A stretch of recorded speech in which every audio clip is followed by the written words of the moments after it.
I leaned my head against the window as I stared out into the darkness. The moisture-laden clouds hung low over the mountaintops. The heavy rain that poured down from the dark masses blanketing the sky made the night so black that even our headlights did little to illuminate our way more than a few yards ahead of us. It was a fitting night that perfectly matched our mood and the occasion. A dry, bright, and starry night would have been insensitive to the emotions that permeated the car's interior as Max and I made our way home from an 8-week honeymoon that had been reduced to 4 weeks by the news that his house had mysteriously burned to the ground.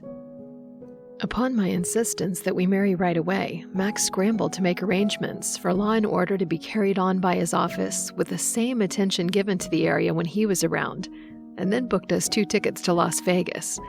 Within a week, we were happy newlyweds. I knew that Megan would be disappointed when she discovered that we'd eloped, since she'd suggested that we allow her to perform our wedding ceremony, but I felt that we'd be forced into inviting Evan and Angela to join us. Since I was rushing my marriage to Max in order to put a barrier between me and Evan, I didn't want the energy that passed between us whenever we were in close proximity of each other looming over my marriage vows to Max. As for Angela, she'd made no bones about how she felt where Max and I were concerned. She reeked of animosity and jealousy. Again, it was something that I didn't want permeating the environment as we made our vows to each other. We stayed at the Palazzo and were married at the Little White Chapel. Although he was all right with eloping, Max insisted that I wear a beautiful wedding gown while he donned a tuxedo. I have to admit that seeing the look on his face when he saw me enter the chapel in my white satin gown sent shivers of delight down my body that definitely added to the experience. Since I wasn't one who enjoyed being the center of attention, I was actually relieved that we didn't have a large audience to deal with and then entertain afterward. We were able to race back to our room, where we spent the next 2 days living on room service while repeatedly consummating our marriage. Since our reservations for the resort in Fiji were for a good year ahead, we opted to stay in Las Vegas for the better part of a week and enjoy its fine food, good shows, and liveliness. We'd been married for 5 days when we woke up, looked at each other, and simultaneously said, "I'm done with Vegas."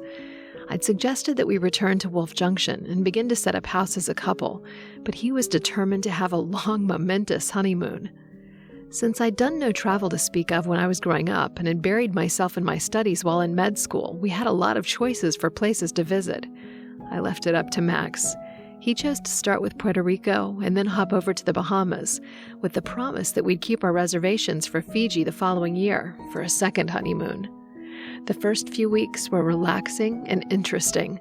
We alternated between hanging out on the beach and taking tours of the area in the daytime.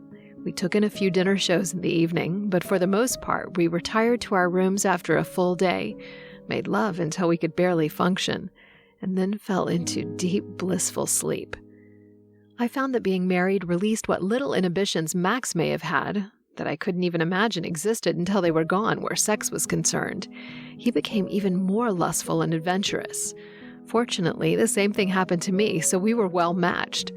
Was it a result of the potion spell that Megan had created to help me come in touch with my feelings? Due to our drinking wine that was mysteriously tampered with by some unknown wine assailant, Megan had dropped the potion, and it was lost to us so that I couldn't work the spell correctly.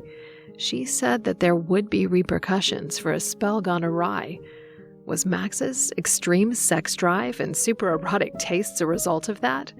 Or had he simply stripped off any restraints he may have had while dating me and was just showing me the real him?